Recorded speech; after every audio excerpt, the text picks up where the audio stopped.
Camille, nandito ka ba nung dumating si Tindeng?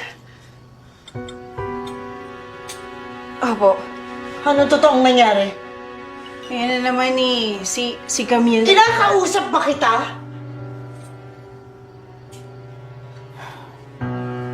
Ano?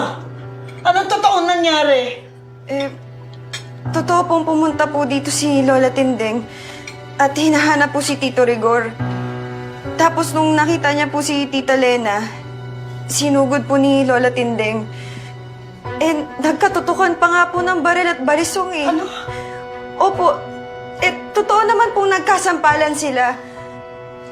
Pero hindi naman po binugbog ni Lola Tindeng si Tita Lena para magkapasa po ng ganyan.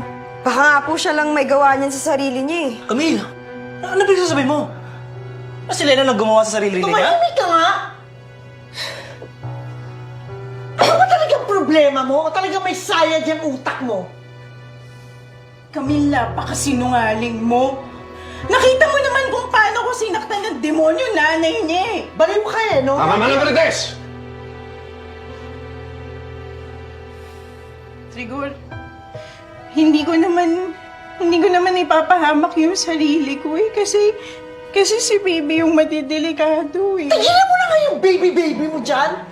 Puro ka baby!